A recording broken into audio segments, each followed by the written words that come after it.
All right, so a few maintenance things, then we'll go ahead and get started. Okay.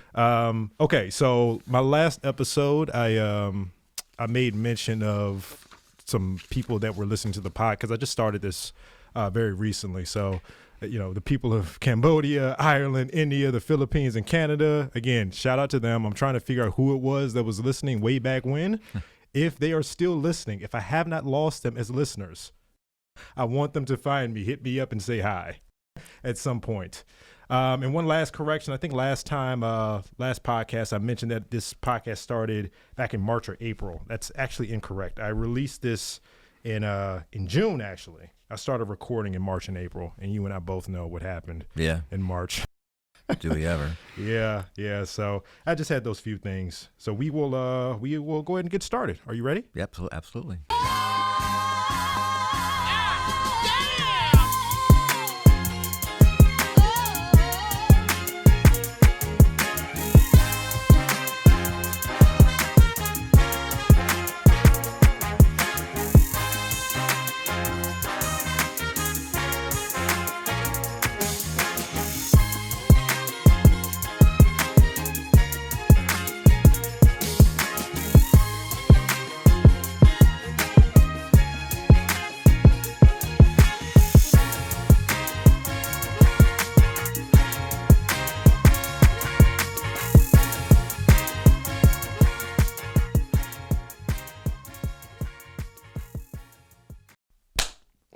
Okay, so you are Mr. Norm Gold. Yes, sir. Okay, and just to give you a brief introduction, you have been in the food industry since the age of 17, correct? That is correct. All right, and you worked in operations for a food bank in Phoenix, Arizona. That's right. You then moved to Virginia to be chief of operations. Yes. For Feed More. That's correct. All right, which provided hunger relief for Central Virginia. Yes. Okay. And then after that, well, since January 2019, actually, you've been a grocery store developer for the market at 25th. That's right. Okay. Here in Richmond, Virginia. Correct. Which is where we are located today. Yes, sir. Okay. All right. Well, so basically, just to summarize all of that, you have at least 25 to 30 years of experience bringing food to the people. Is that a good summary? Yeah, but probably more like 40 to 45. I'm a little older than that, so yeah. I shortchanged you a bit. Okay, That's 40, right, yeah. 40 years of bringing food to the people. Yes. Okay, that's a good summary. Okay, so the big question now is, why are you here? Yeah? Well, that's a good question. So why am I actually developing the store? No. Why are you on this podcast? Yeah. Okay, and I'm going to tell you why, and then we'll Okay. dive into things. Okay, So, great. I am a psychiatrist. I work with adolescents and young adults, and a part of a psychiatrist or part of any MD or DO or any type of doctor, medical care provider, I think right now we understand the importance of exercise, diet, along with the therapy that I do, along with whatever medications that I prescribe. It's all important. Right. One of the issues that I think, and I think most people would agree with this, is that when we say diet and exercise, it's very easy to prescribe. But when we talk about the diet aspect of it, you can tell people to watch their diet, but you need two things to, maintain your diet properly. You need education as to what type of diet or how to execute the necessary components of a diet, but you also need access to the foods that go along with the diet. Right. And as I mentioned, you have, to correct me, 40 years of experience getting people access to food. Absolutely, yes. That is why you're here, sir. Okay. Okay. All right. So, I think one thing again, just to fully get our heads around as to why you're on this podcast and why I think it's important for you to be on this podcast. Again, it's in terms of healthcare, in terms of preventative medicine, which is what doctors should be prescribing or looking towards, and patients looking towards. We have to wrap our head around the idea that people need access to food. You're absolutely right. Yeah. And, in certain areas of the country, some people don't have a car. Some people have to get multiple bus rides over to a location where there's actually, fresh produce. Right. And until we actually understand that is a problem for many people in this country, we're not going to get too far with healthcare. Correct. Regardless of Transportation. whatever our politicians are debating over.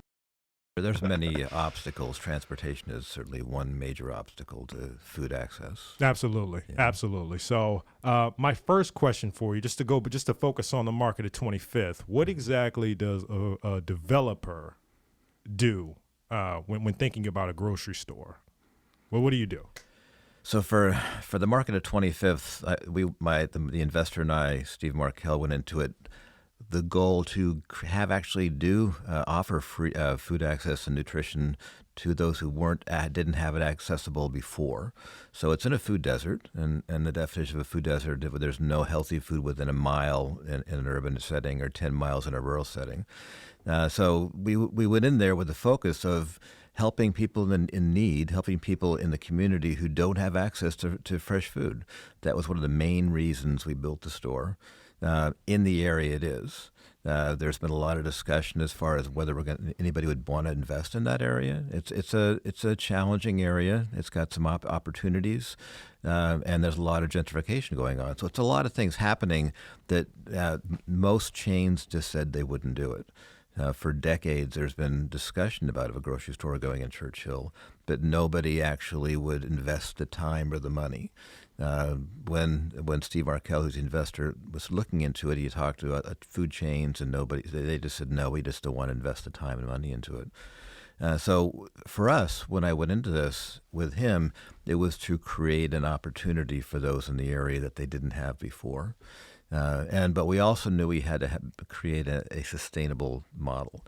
When I left food banking after I've done it for 20 years, that's my passion, is helping people and helping the communities. And I've done this for 20 years, whether it's from Phoenix to Miami to Richmond. And also I'm still on the board for Second Harvest Asia, so I do food banking in Tokyo.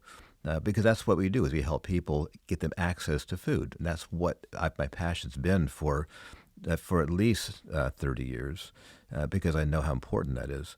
So when we took this on, it was an opportunity to help people in that area who hasn't been given that access in the past. And we thought it would be easier than it has been. It's been challenging. Mm-hmm. But we knew it going into it would be. There's not any model that's been successful building a store in this kind of an environment that I know across the country that's been sustainable. So we went into it with the goal of creating a model that others can replicate, whether it's in the other parts of Virginia or across the country, so that they don't have to learn by mistakes that we did or learn by the challenges we've done. So all along, I've been writing these things down as far as what's worked, what's not worked. So eventually, when I step away, and hopefully it's successful and sustainable, we can say, okay, this is a model you can use in other areas, so that you can have a successful, sustainable store in an area that's got challenges we've got, but get them fresh food. You mentioned investment 2 to 3 times, I think, in your initial explanation. So I mean, you're a part of a business. Yes, sir. And when you're I just started a business like 3 months ago. So when you make a business or start a business, the objective is to be helpful and also to make money at the same time.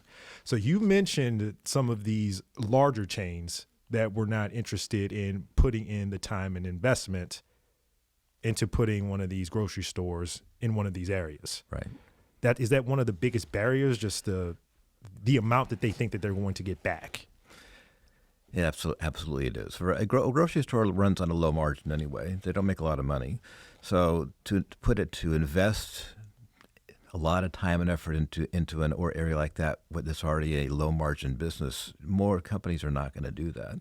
So the investor, Steve Markel, knew going into it he wasn't going to make any money. And when he approached me 3 years ago, he said, he asked me if I wanted to do this, and I looked at him. I go, I need to think about it, but you're not. If you go into it thinking you're going to make a profit right away, number one, it's not going to happen.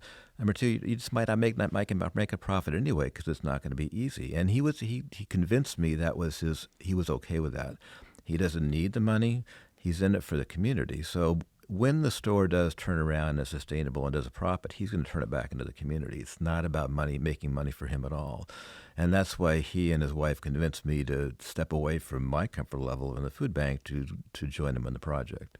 his knowing that we're going to make mistakes, knowing he's going to lose funds, and we'd continue to move forward. Now, he didn't know he was going to lose as much as he has. So, and I've been very transparent with a lot of people, talked to a lot of media as far as the challenges we've had. And one interview I had with a local newspaper, I was very transparent as far as the amount of money he's lost. And they took it and ran with it, which is okay because it got people to understand what we're doing and why we're doing it. But transparency to me is really important. Well, how much was that? I mean, it's in the newspapers already, but how much? Sure. When we first opened up, it cost him, he went into it thinking it was going to be a $4 million project, and it wound up being $6 million just to open up the doors. Okay. But then monthly, he was putting in six figures every month, and he still is, to keep the store afloat. Started off, I've been investing $400,000 a month just to keep us going because of the expenses, the fixed expenses, and the revenue. So he puts in a significant amount every month to keep us going, knowing that it's dropping, he's not investing as much, and eventually we'll get to the point where it'll be a break even. Okay. So you mentioned gentrification. Yes. You mentioned turning it back to the community. Yes. So I would imagine, I'm trying to connect one of the challenges that I would imagine a new grocery store chain would have coming into a community that has no idea who you are or what you're about. Could you speak a little bit more or elaborate more on those challenges in terms of connecting to the community? Sure. If you don't mind, I'll start from the very beginning. Absolutely. So, one of the first things I did when I took over the role of developing the store is I created a Facebook page. Now, mind you, I'm not a social media guy, but I created this Facebook page because I knew it was important, and I called it Churchill North because that's the name of the legal name of the building of the store. And immediately I got a response saying Churchill North it was an implication that it was a higher end store and it didn't belong in an area that had low income individuals. So I changed the name to East End Market because I didn't have a name for the store yet. What year are we in right now? This is 3 years ago. 3 years ago. Okay. Yeah. This is when we first started talking about it. No, it was just dirt. The store hadn't been built. Just a thought as how we're going to build it, what it was going to look like. So changed the name, but the very first posting that I got on my Facebook page was from a couple individuals who, in the Facebook posting, it was really basically insinuating that the investor and I were white supremacists because we were building a building in an area that had no African American contractors in the area that was hired. So what it did is it made me step back and say, wow, I need to get more time. I need to meet this individual and I need to talk so I can develop a trust with him. And I did, and I wrote back to him, and he and I developed this really strong working relationship and a friendship. And he actually helped us with the store and developing the store, getting in the community. But it really pointed out that it's going to take a while to develop trust. All of the social injustices that in Church Hill were so strong that for being fully transparent, Steve Markel is an older white guy. I'm an older white guy. So we're going in to build the store in an area that's 95% African American who had a lot of mistrust and a lot of promises that were broken. Well, let's knock this out right now. I want to be clear. You are not a white supremacist. Is that correct? Absolutely not. Okay, you are not a white supremacist. For my goal and Steve's goal is to help the people. So I had to get in there and develop this trust. I had to get people to trust me before I could do anything. So my first step was to get this individual and for him to get to know me and I get to know him. So we developed a relationship.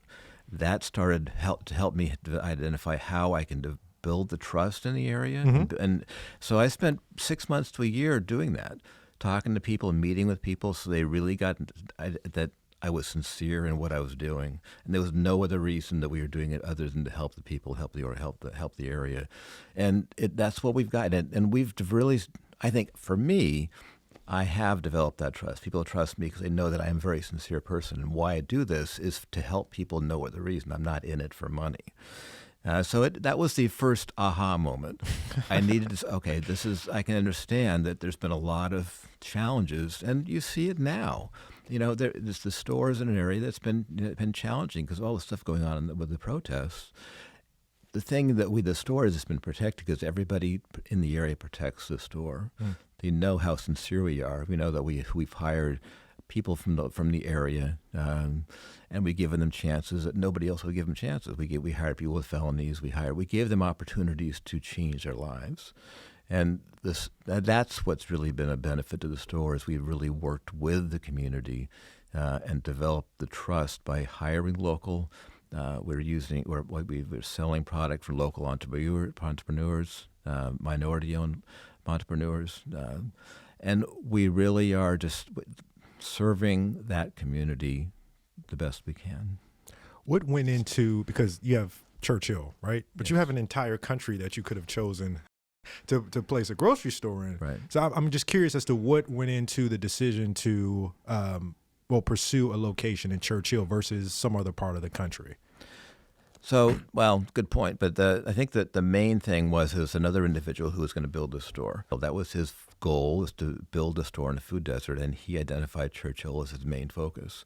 So when left Martin's, he actually came to Feedmore. That's where I met him, and he was volunteering at Feedmore to kind of get the understanding to working with a lower income area and how it can help.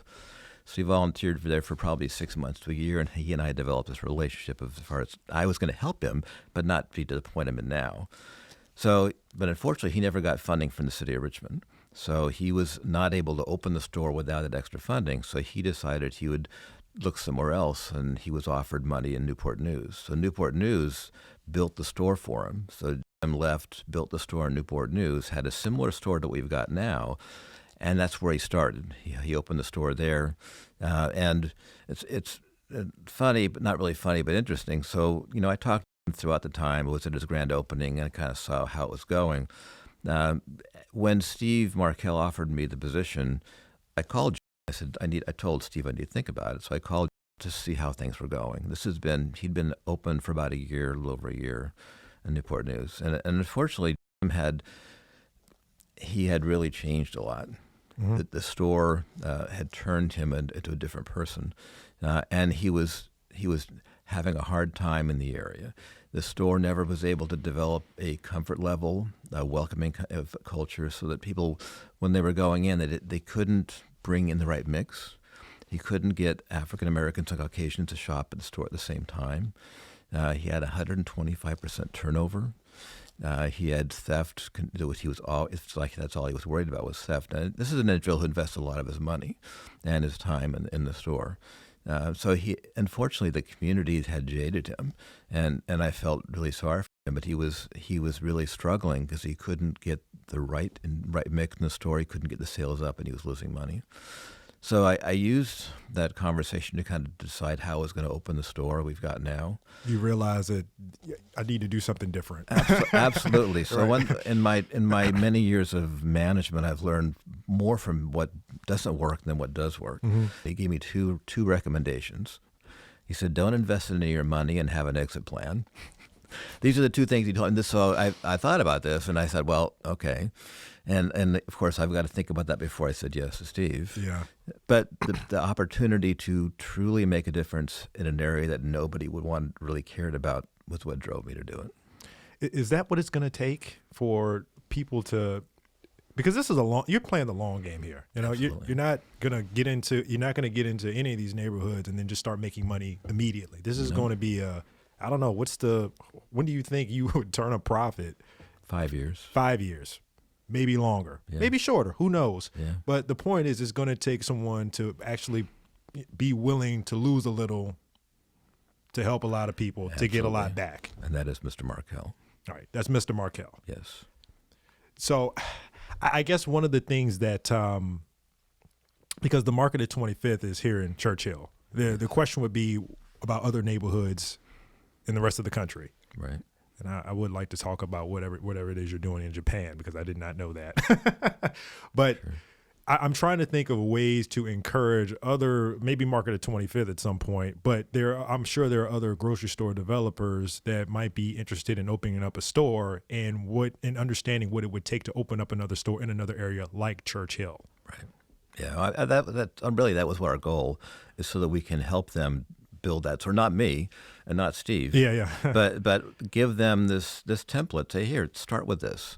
It's not going to be perfect for you. But yeah, exactly. So Yeah. you can adjust your blueprint as you go. But we've learned a lot of things that don't work. We've learned things that do work. And if they can learn and not learn by our mistakes and not try those things in this kind of an area, then they probably will be successful faster than we are. Yeah. Investing in the community versus just plopping it there.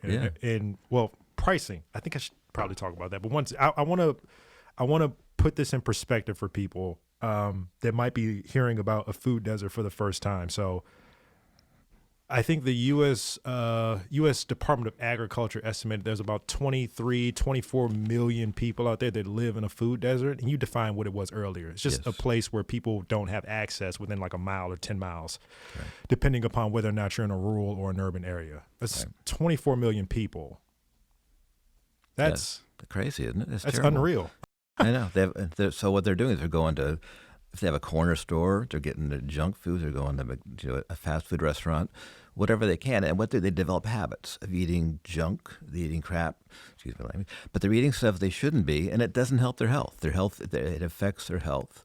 And yeah, there are food deserts everywhere. And when I was in food banking for 20 years, the last 10 years we were doing it, we were focusing on fresh food, fresh produce, getting fresh produce to these areas of food deserts. Because knowing that we could make, as a food banker, we could make somewhat of a difference because fresh produce is abundant. You can get it, it's accessible, and it's not expensive. So for food banks, we're using that to get fresh food to people in need.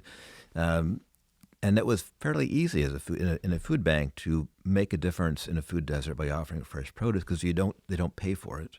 So when you take fresh produce to a local area that doesn't have any access, you're giving them the fresh produce, which is great. You teach it's offering the fresh produce and you're giving it to them and you're teaching them the benefits of it, and they're not paying for it.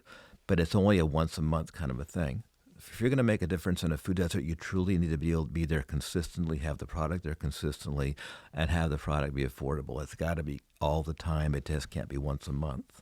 So when we opened that, for me, to make a difference in the food desert, I'm using my food bank background, thinking, okay, we're going to have fresh produce. We're going to make it available to them. We're going to make it affordable to them, and it's going to make a difference. Right? Mm-hmm. First, when you walk in the store, you saw it yesterday, the produce department is right there. Yeah. So we want them to see it, buy it, and extend to it. So when we opened up the store, I thought produce is going to be the first thing they're going to go for. No, and we made the prices as affordable as we can. It wasn't. So when you walked in, they walked through the produce, and they still weren't buying. The individuals weren't buying it. So I've gone through a lot of iterations of how we're going to do that, how we're going to encourage buying healthy and eating healthy. We had demonstrations in our community room. We had demonstrations by the store, how to prepare our produce and what the benefits of it. And it still was slow. The one thing that helped a little bit is where we have a partnership with a thing called Virginia Fresh Match, and we're offering 50% off of fresh produce anybody with a SNAP card, with a EBT card. Mm-hmm. So anybody with SNAP benefits, they come in our store, they buy fresh produce, and they get 50% off automatically at the register. So I thought as soon as we offered that, produce sales were going to double. They went flat. Yeah. Produce sales didn't pick up. Even at half 50% off, it wasn't happening. So I convinced them to say, okay, we'll offer fresh produce and frozen vegetables and fruit at 50% off.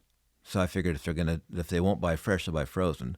And the reason we just went that way is because one thing that I've learned the hard way is that when individuals come in with SNAP benefits the first of the month, because we have a lot of people in the area that use SNAP, they spend 90 to 95% of their benefits when they shop at the first of the month. So they don't have SNAP benefits the rest of the month. So they're not going to buy fresh.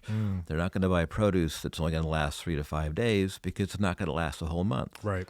They come in and buy non-perishable food, and they buy frozen. So fresh is not something they approach.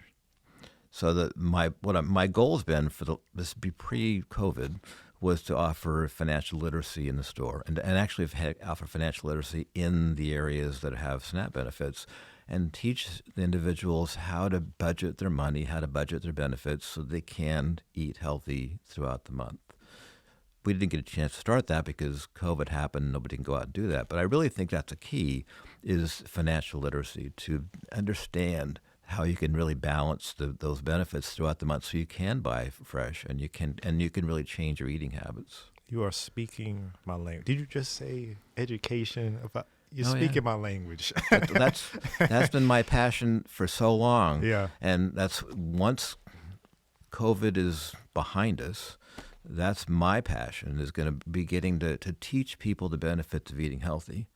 Running a grocery store is great, but my focus has been that way for decades. Yeah. I mean, for kids especially, just in terms of Oh, yeah. development, you need the right building blocks Absolutely. for obvious reasons.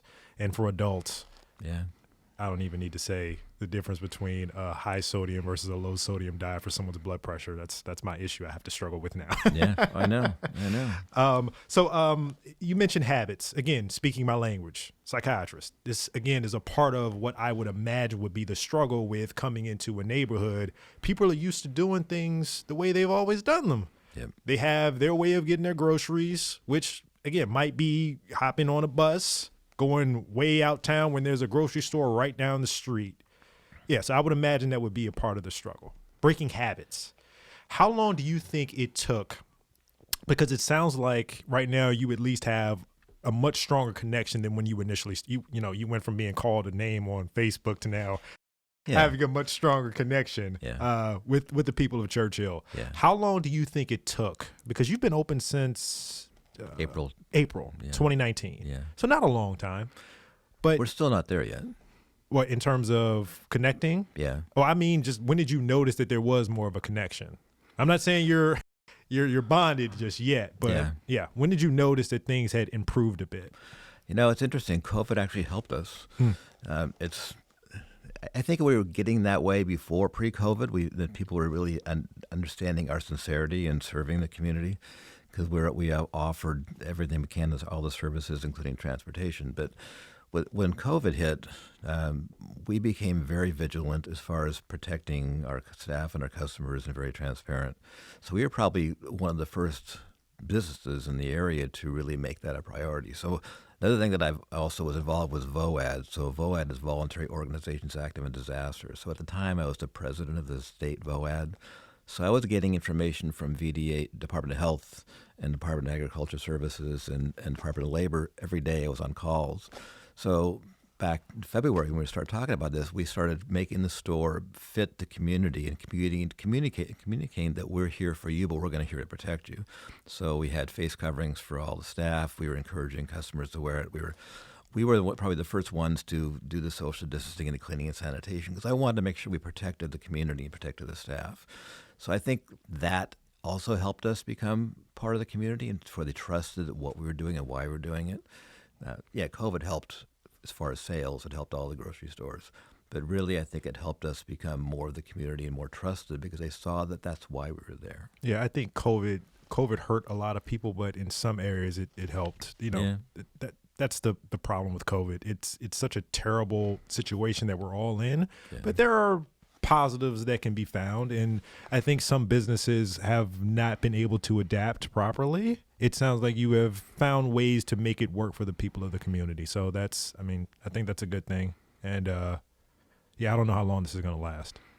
I don't know. We were supposed to have this session back in March. I know. We don't know how long it's going to last, and we also know it's still going to change after post COVID. Yeah. So for a business to be successful, you've got to be flexible and adapt anyway. But for now, you've got to adapt during COVID. But then all the habits are going to change after COVID. You can't just sit back and say, okay, it's going to be the way it was. You've got to be able to be flexible and adapt. And for us, when you go back to the habit thing, that's probably the one thing I learned quicker than anything else, is that habits are really hard to break. I mean, I honestly opened the store expecting, we're going to have a brand new store in Churchill. People are going to stop shopping at Walmart, stop shopping at other stores. They're going to just come to the market at 25th. It didn't happen, and I didn't. I'm a creature of habit, and I didn't really think about that. So when I was doing the budgeting and figuring out how much it's going to be, I budgeted pretty aggressively, thinking that people are going to just start coming here, and they didn't, because you're right, habits are really hard to break. Yeah, this is it's an older community. I mean, there's an elderly population here, and they've been doing what they've been doing for 40 years, That's right. 50 years. Yeah. They taught their grandkids and their kids where to go. That's right. That's right. Generations of habits. Yeah, absolutely. So you mentioned, and this question is more so for people that are interested in potentially opening up someplace else in the country. You mentioned the pricing. Sure. The pricing was a bit higher when you started. Right. Business wise, so that people understand what goes into opening a business or a grocery store in particular. Why are prices higher, or were they higher for you, and how did you get them to come down? Yeah, so as an independent grocer, you've got, we work with an organization called Super Value. It's now called UNFI. So we buy our products from them. So when we're not going to be able, when we buy, our cost of goods are going to be higher than a Walmart. So Walmart has a bigger buying ability, so they buy something and the prices are a lot lower because their cost of goods is a lot lower. So for us, when we opened up our store, when we worked with a company called Super Value, and we still do, and they've done a nice job for us, you get a range of what your cost of goods can be and what your gross margin is going to be. So you still got to, I'm opening up a store in an area we want to make a difference, but I've still got to find some sustainability in it, right? So you still have employees to pay. Right. Got to keep the lights on. Exactly. Okay. So even though you're not breaking a profit, you say the term margin. A margin, just my very small understanding of what a margin is, essentially you have the cost of doing business. Actually, could you explain it before I say something stupid? What's a margin? The margin is basically the difference in the cost of goods sold and your sales. Okay. Yes. And the shrink is what you don't sell. Okay. So I mean, the margin is a certain number that all grocery stores have to have a goal to hit. Okay. So, and it's based on the cost that you put it on the shelf. So your prices have a direct impact on your margin. This is how you stay open. You keep it's your margin. Certainly one of the reasons, one of the ways you stay open. Yeah, the sales are what keep you going. And okay. The more sales you have, the more successful you are. So when we opened up, now we were, as an independent, we were trying to get our prices right, and we were, trying to get our point of sale system to work. But when we opened up, the mistake we made is we didn't have our low prices. So like when you go in the grocery stores now and you see these bigger tags that say reduced price or something like that. So we hadn't gotten those tags on the shelf yet. So the pricing was in our system, but we didn't have our lower prices on the shelf. The bigger, it really identifies, wow, they got a reduced price on this item. So the perception was when people came in the store, the prices are too high. The prices are not as low as a Walmart, and we'll never be able to have prices as low as a Walmart because the margin would be impossible to be sustainable. So our mistake was we didn't have those lower prices on the shelf. People didn't see them. They didn't see them, exactly. Okay. So that goes to the next challenge you've got. So is word of mouth. So word of mouth spreads like wildfire. And I found out that it spreads really, really strongly in the lower income communities. So when we opened up, we probably had 400 people in the parking lot coming in to see the store, and it was a great day. But when individuals went home, they told their neighbor, they told the whole block, the prices are too high. So with the word of mouth really hurt us. I'm sorry to laugh. I'm so sorry. It's okay. By the way, you curse. It's okay. You could curse on this podcast. Just people will talk shit about you if you. Okay. Well, thanks. It was. I won't go too much to that level, but it was. Yeah. Yeah. They will. But again, you didn't know, and now you know. Word spreads. Yeah. I mean, these things happen. Yeah. And how do you get now that the perception out there is that you're high priced? How do you change that? Can I tell you the other obstacles we had? Tell me whatever you have. Okay, so when we opened up, in addition to the impression that the prices are too high, the individuals in the lower income area thought the store was too nice for them. So when we created the store, the goal was to create a true community market that fit in Church Hill. So when I talked to people, they gave me the feedback to what the store would look like. When you walk in the store, you have all the apartments named after schools in Church Hill. all the aisles are named after churches in Churchill, and we've got a timeline. I don't know if you saw the timeline in the back wall. I did, yeah. From 1800, and it's only about Churchill, and it has the good, the bad, and the ugly of Churchill. So I wanted the store to scream, "This is part of the community. We are in Churchill," because I wanted people to say, "This is my store." So when they came in initially and the prices were too high, they perceived the prices were too high. The thought was the store is not for us. The prices are too high, and that they're using the prices that we're going to pay for to pay for the store. So that was a challenge, obviously. So the word of mouth was the prices are too high and the store is not for us. So then how do we get back in the community and change that perception? Another thing I learned is, well, there was a trust in me in the community. People knew me and they understood me. There wasn't that same trust of the store. Two different things. You can trust me because I'm sincere, but do they really trust why the store is there? So we had to do some more external outreach. We had to get some people out there who were part of the community to talk to people. So we did a lot of external outreach. We were going out there with the team and individuals, just talking to people, going door to door, trying to convince them why we were there. But we still haven't overcome all that. There's still some of that perception, and it's going to take a while. Like we said, it's 5 years. It just takes a while to build that trust and build that understanding how sincere we are. Well, it's not only. So here's the reason. One of the reasons why I laughed is because I remember I'm from Richmond. For people that didn't know, I'm from Richmond. I know the area, especially North Side and most of the East End. I've seen people who have gone to a store, come back home, and have talked about the store or another person or whoever it may be. But now I left in 2011. I was growing up late 90s. I finished high school around 2006. Mm-hmm.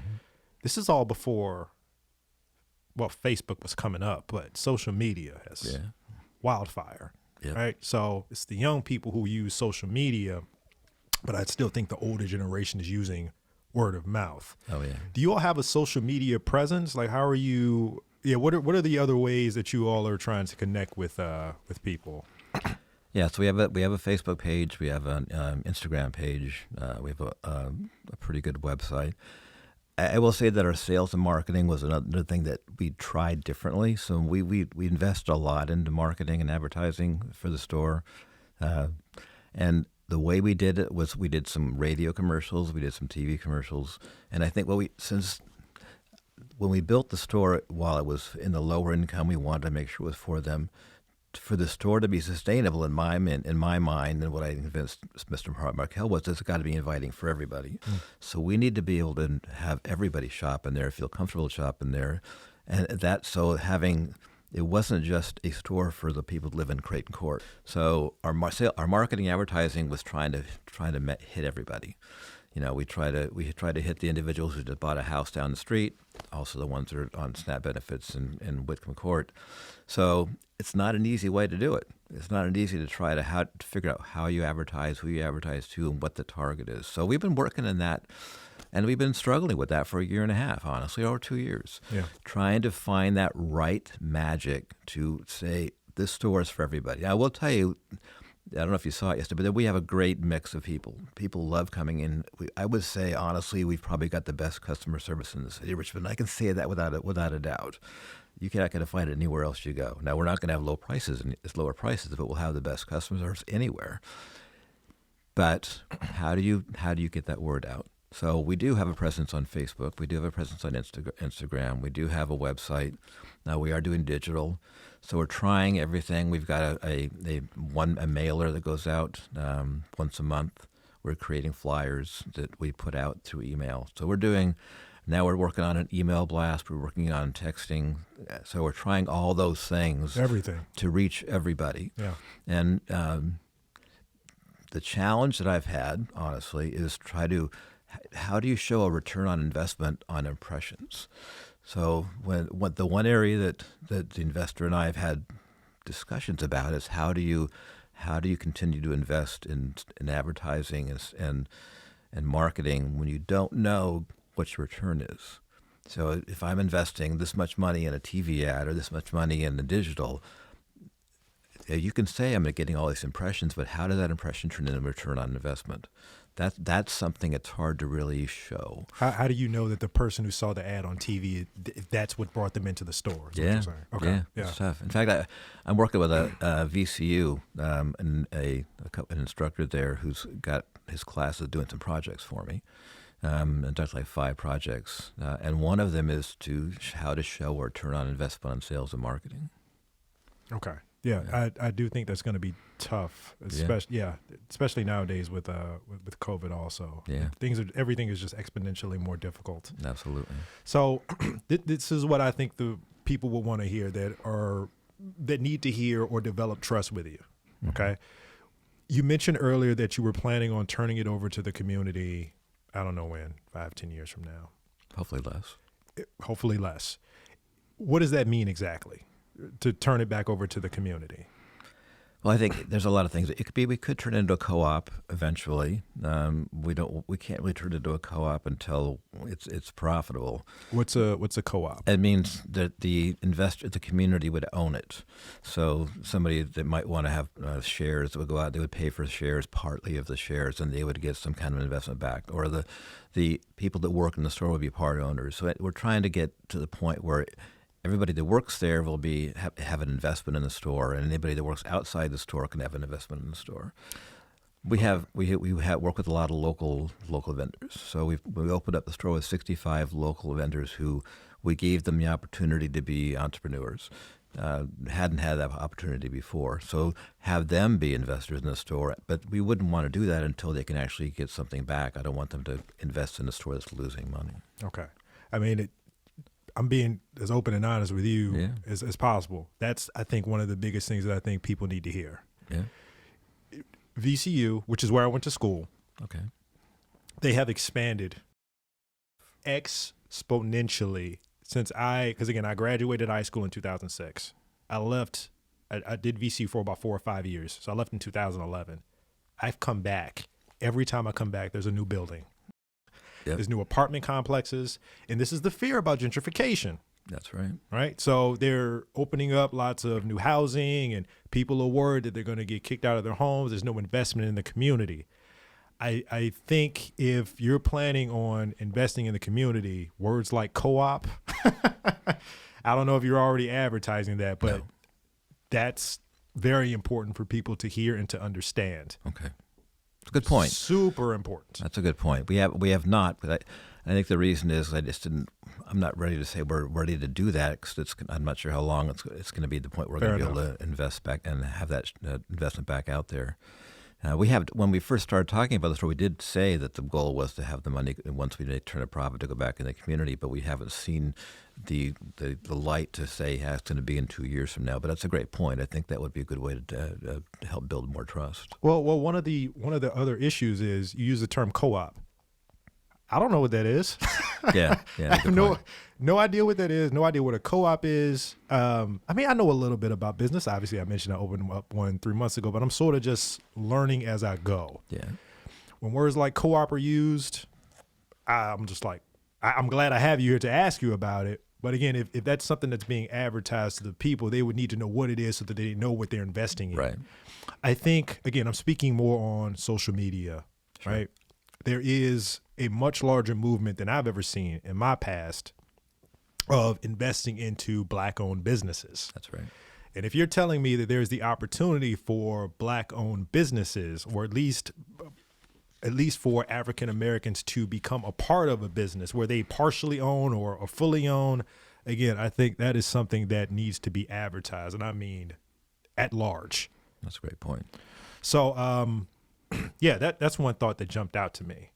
And that was the plan when you all first started opening up the business back in 2019. That's always been the plan. Yeah. There's never been a plan for profit to go anywhere except back in the community. And interesting. So as far as the Black-owned businesses, we've gotten many inside the store. So after I had that conversation, that initial Facebook posting, I started talking to businesses. One was the Metropolitan Business League, and one was the Central Virginia African American Chamber of Commerce. And they're those relationships helped me develop a relationship with entrepreneurs who want to be part of the store. So that's where we started, by getting the individuals who had never had a chance to sell product in the store to start talking to me to get in the store. And that's what we opened up with 65 members, partners from those two organizations, and we continue to build from that. And it's been a great opportunity for people who have never sold products anywhere else to sell it in the store and then grow other places. We had a lady who's selling sweet potato pies, and she started by in the store, and she was very aggressive, selling it on Facebook, selling it everywhere. Yeah. And she's grown. She was on AM. I think they flew her to New York for a radio TV show, but it's because she took that and she took the ball and went with it. We had some entrepreneurs, we gave them the opportunity. We paid for it up front. We didn't have it. We want to make sure they had product. We had product, and they didn't have any investment, a huge investment, but they weren't as aggressive as far as trying to sell their stuff. But we had some that said, well, I'm really going to push this. I'm going to be on Facebook. I'm going to be demoing. Those are the ones that learned, and we're trying to teach more and more so they understand that you can be a successful minority and entrepreneur.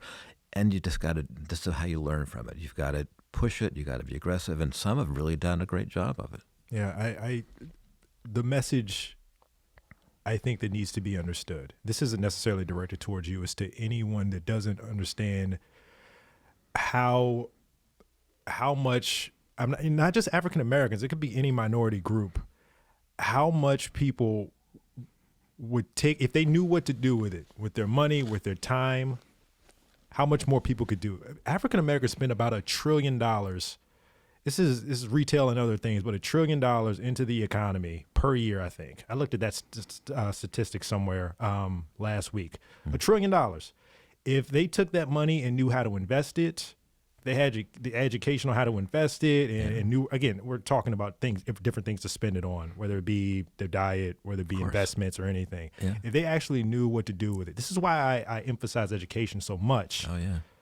It's, I think people are really missing the boat here with not putting grocery stores or whatever other retail market in some of these communities. They just don't know how much people would invest in them if they were invested in themselves. Yeah. That's right. Education is so important. It really is. That could change. That could help get out of the generational habits. But they've also got to be open to it.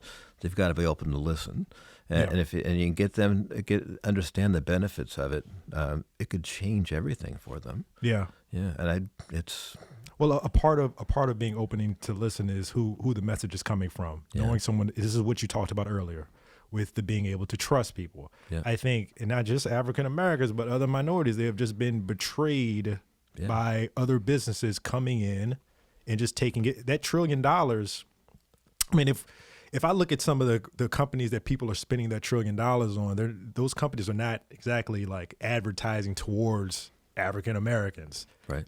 African Americans are buying, but they're not necessarily advertising towards them. Right. It's not that same connection. But I think if there was that connection from those businesses. Yeah. I agree 100%. Yeah. Anyway, I'm gonna get too passionate here. I mean, I feel the same way. And where? How do you start? I mean, it's all tough. So I want to make sure that that you get to speak on any topics that you wanted to speak on before was there anything else that you wanted to speak on? I think, just for me, is just my passion is to serve, and I think this store is the way to do it. And the fortunate thing we have is we have an investor who's going to giving us the opportunity to do that.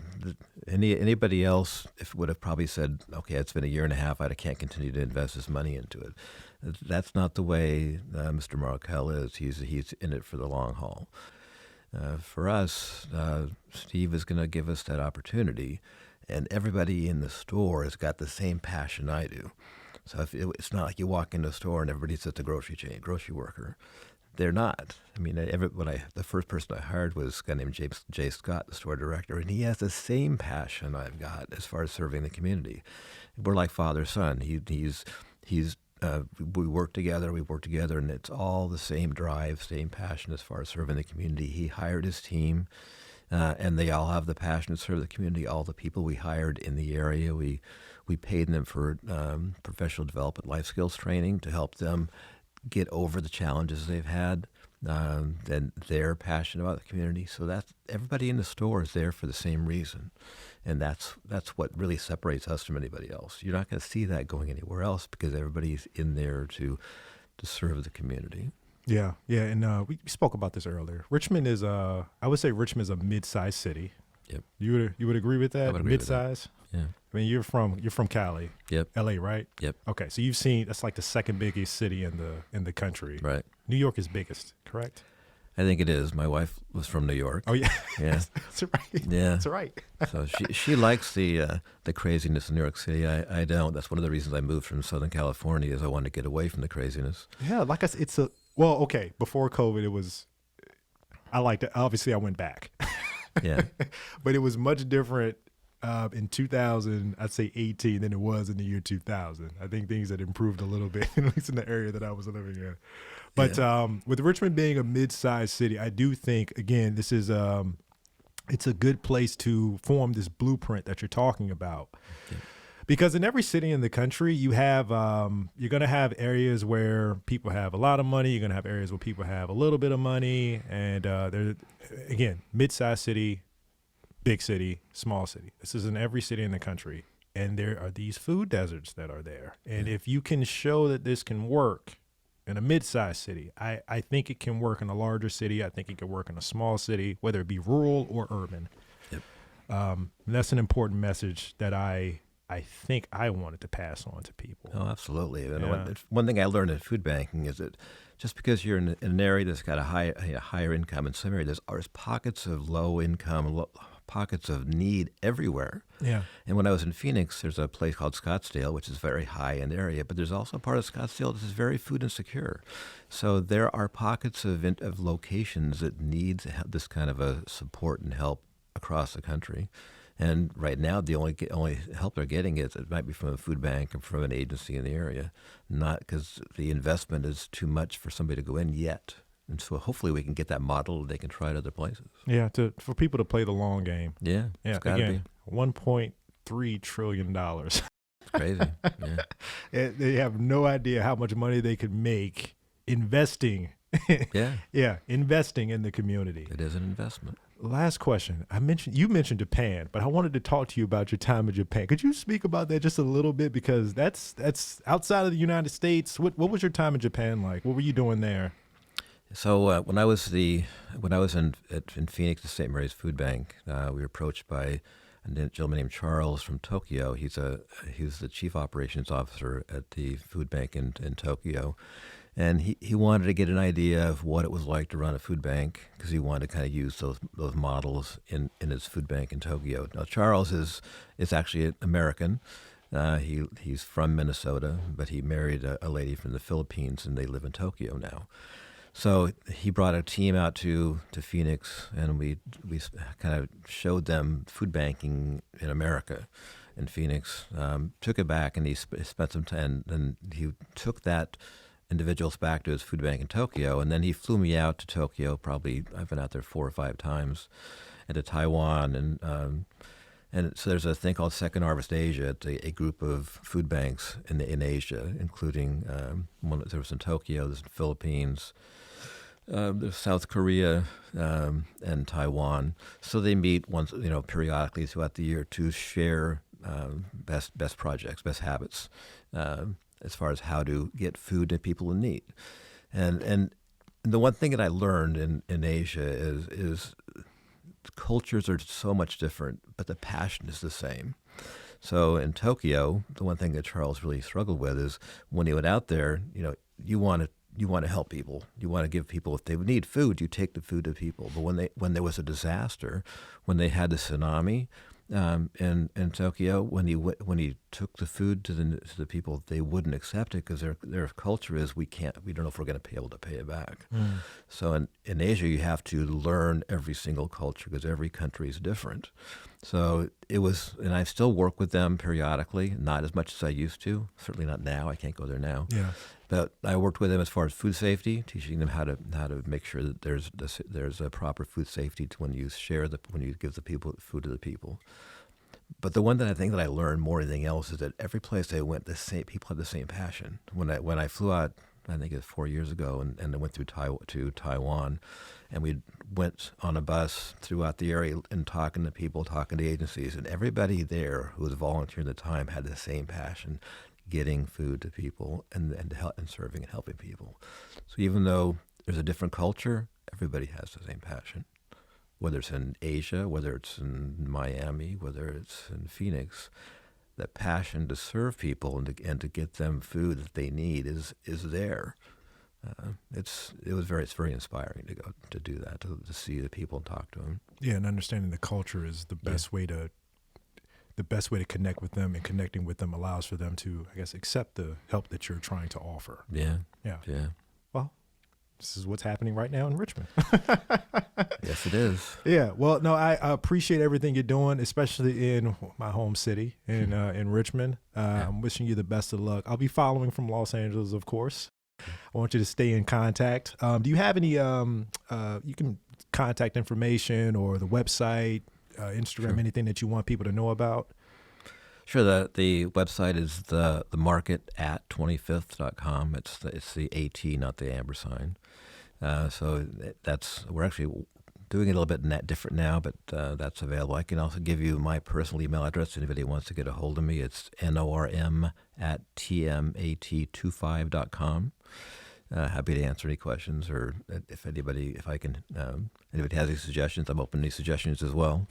But I appreciate the time to talk about our little adventure, and hopefully years from now we can talk again or more sooner and tell you about what we've done and how more successful we're at. All right. Well, I think we're all finished. Okay. Thank you for stopping by. Thank you. We're all good. All right. Thank you. Okay.